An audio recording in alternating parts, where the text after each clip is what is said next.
universe has one dimension in mass, one dimension in length and -2 dimension in time. तो ये जो form है इसको हम क्या कहते हैं? That will be your dimensional formula. और जो नीचे वाली है उसको बोलते हैं dimensional equation, right? Hello everyone, welcome to the YouTube channel. This is Deepak Mara. और इस वीडियो में हम जिस चैप्टर का एक इम्पोर्टेंट टॉपिक है उसको हम डिस्कस करने जा रहे हैं, जो है आपका dimensions of physical quantity, right? So हम देखेंगे कि जो आपकी डायमेंशंस हैं वो क्या होती हैं, क्या इनका इम्पोर्टेंस है, क्या इनका एप्लीकेशन है, राइट?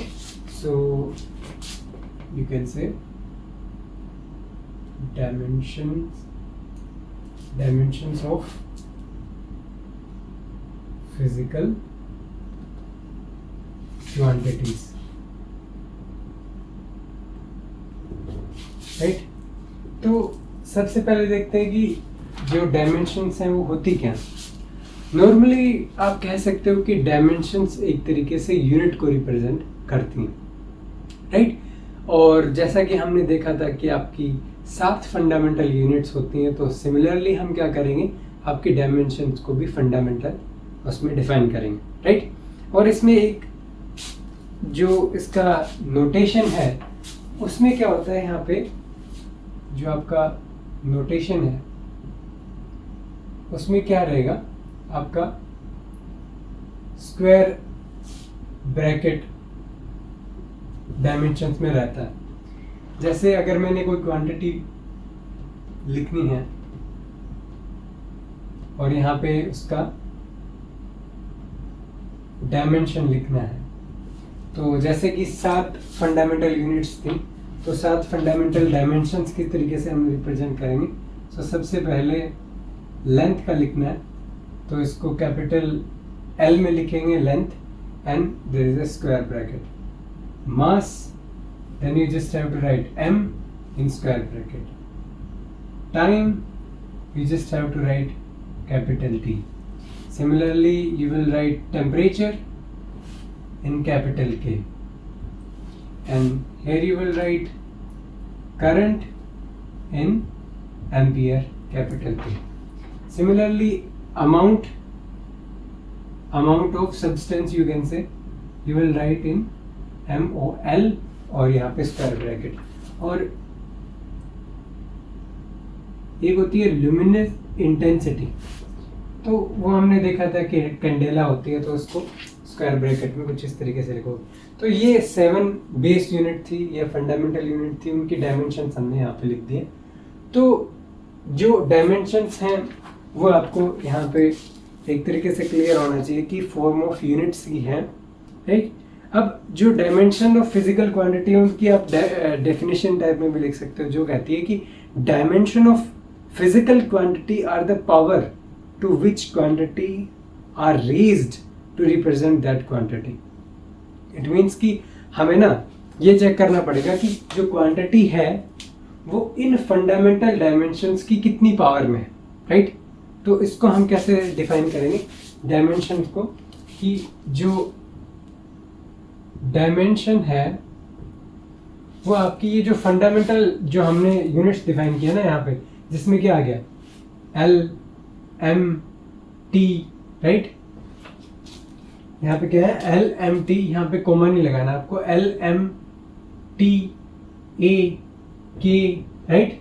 तो और मैं एक बार इतना ही लिख देता हूँ, बिकॉज मोस्टली आप क्या है इतनी ही चीज़ें यहाँ पे यूज़ करोगे मोस्टली, बाकी जो मोल और ये कैंडेला है रेयरली यूज़ करोगे। तो आप ये कह सकते हो कि मैंने इतना लिखा, और डायमेंशन है उनकी पावर क्या होगी, कुछ ना कुछ होगी, A B C D और यहाँ पे E, राइट? तो इस फॉर्म में किसी भी फिजिकल क्वांटिटीज को आप लिख सकते हो, बिकॉज हमने देखा कि फंडामेंटल यूनिट की हेल्प से आप डिराइव्ड यूनिट्स की जो डिराइव्ड यूनिट्स हैं उनको आप डिफाइन कर सकते हो।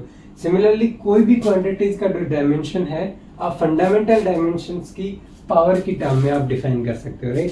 सो यही जो हमने डेफिनेशन बोली उसमें था कि dimension of a physical quantities are the power to which quantities are raised to represent that quantity, right? So ये आपका क्या आ गया, यहाँ पे डायमेंशन कुछ इस तरीके से हम डिफाइन करेंगे, जिसमें एल का पावर, लेंथ का कुछ पावर होगा, मास का कुछ पावर होगा, टाइम का और करंट का और आपके जो टेम्परेचर है उसका, राइट। तो इसमें एक एग्जांपल देख लेते हैं।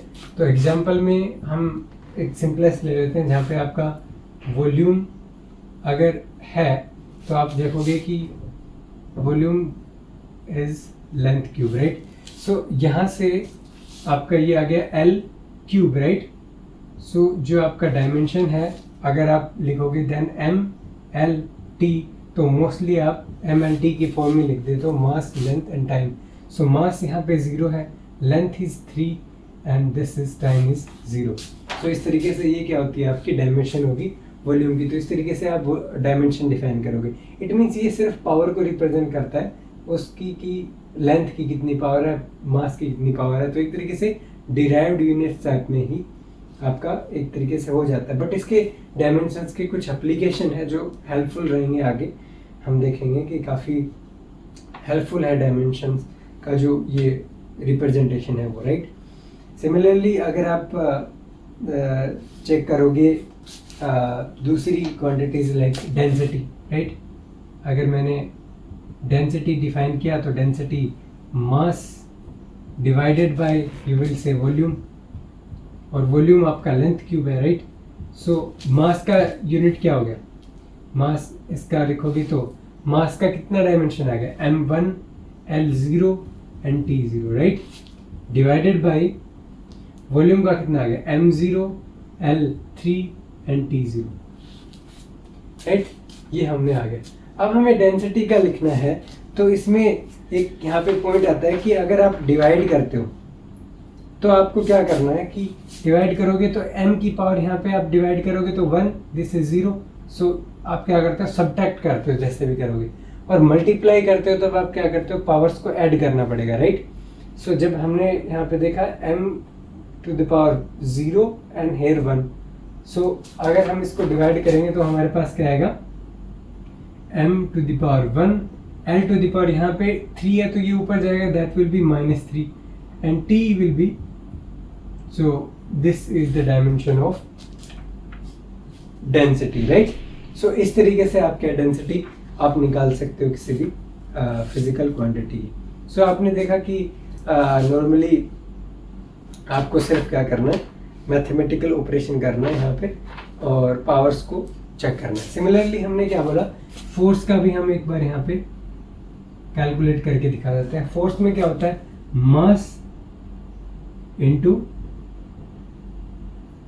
एक्सेलरेशन। मे भी आपको एक्सेलरेशन अभी समझ में ना आए, बट आप एक तरीके से ये कह सकते हो कि जो यहाँ पे मास है और एक्सेलरेशन जो है that will be length per unit time square, right.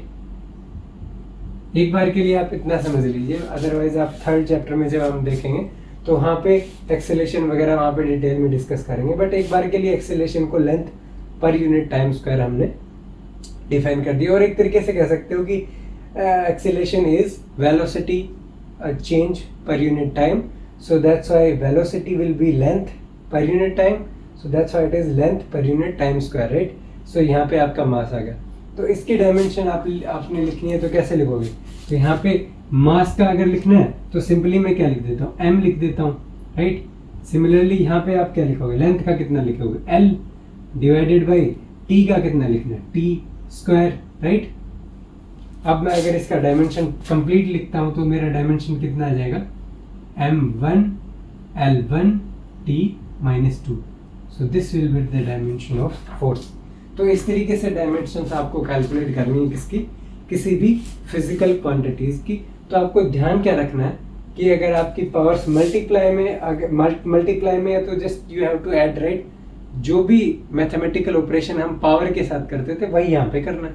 Multiply करते थे तब पावर ऐड हो जाती थी, और जब डिवाइड करना है तो पावर जैसे ऊपर जाएगी तो that will become minus, right. So that's why हमने देखा कि 1 - 0 will be 1 and 0 - 3 will be -3, 0 - 0 will be 0। So that's why simple हमने यहाँ पे जो पावर का ऑपरेशन था वो हमने यहाँ पे किया, राइट।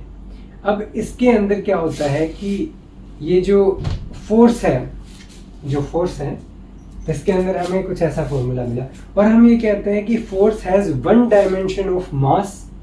इसको थ्योरेटिकल कहने का तरीका होता है कि force has one dimension in mass, one dimension in length and -2 dimension in time, right. तो हम यहाँ पे देख पा रहे हैं डायमेंशन से, राइट।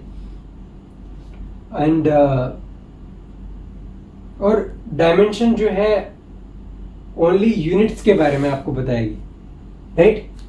तो उसकी जो न्यूमेरिकल वैल्यू है उसके बारे में कोई इंफॉर्मेशन नहीं मिलेगी आपको कि मेजरमेंट कितनी वैल्यू उसकी है, बट उसकी जो यूनिट है उसके बारे में इंफॉर्मेशन आपका जो डायमेंशन है वो आपका प्रोवाइड कर देता है इंफॉर्मेशन, राइट। सो अब ये तो आ गया आपका डायमेंशन के बेसिक्स कि क्या डायमेंशन होती हैं, क्या इसका बेसिक्स होता है, राइट। तो ये तो था आपका डायमेंशन के बारे में। अब इसके अंदर एक इम्पोर्टेंट पॉइंट आता है, एक आता है डायमेंशन फॉर्मूला और एक आता है डायमेंशनल इक्वेशन। तो इसको भी हम देख लेते हैं, राइट। सो दो टर्म है यहाँ पे, मैं इसको यहाँ पे लिख देता हूँ, dimensional formula and dimensional equation.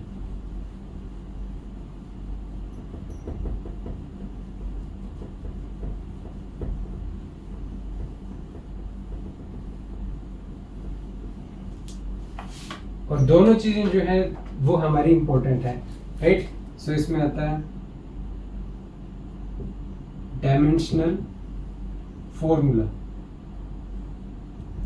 अब डायमेंशनल फॉर्मूला कौन सा है, जो हमने यहां पे ये जो डिफाइन किया, इसको क्या कहते हैं, डायमेंशनल फॉर्मूला MLT की फॉर्म में जो रहेगा और यहाँ पे कुछ पावर्स आपकी रहेंगी, इसको बोलते हैं क्या, डायमेंशनल फॉर्मूला।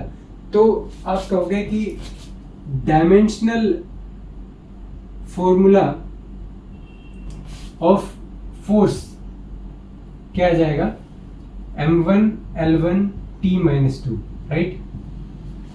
अब बात करते हैं डायमेंशनल इक्वेशन की। सो डायमेंशनल इक्वेशन में हम क्या करेंगे, आपकी जो क्वांटिटी है, फिजिकल क्वांटिटी, उसको भी हम क्या है उसके अंदर रिप्रेजेंट करेंगे। फॉर एग्जांपल हमने फोर्स लिखा, फॉर एग्जांपल फोर्स का जो इक्वेशन है उसको लिखने के लिए स्क्वायर ब्रैकेट में F यहाँ पे लिखा, जो कि आपकी फिजिकल क्वांटिटी है, और F will be equal to M1 L1 T-2। तो ये जो फॉर्म है इसको हम क्या कहते हैं, that will be your dimensional formula, और जो नीचे वाली है उसको बोलते हैं डायमेंशनल इक्वेशन, राइट। अब ज्यादा फर्क दोनों में है नहीं, but only application point of view में आपका थोड़ा फर्क आ जाता है दोनों चीजों में, राइट। सो इनका भी थोड़ा हम जब एप्लीकेशन डिस्कस करेंगे तब आपको समझ आएगा कि जो आपका डायमेंशनल इक्वेशन है उसका क्या इंपॉर्टेंस वहां पे रहेगा, right. So okay, so this was the basics, right.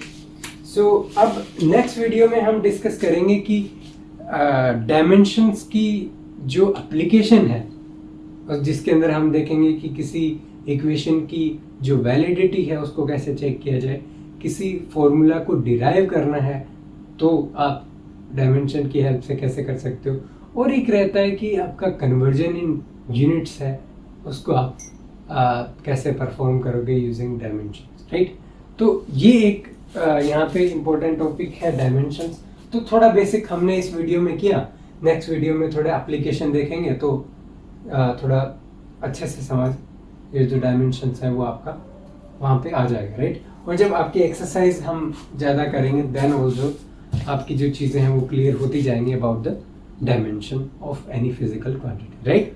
So thank you all for watching and we will meet in the next video.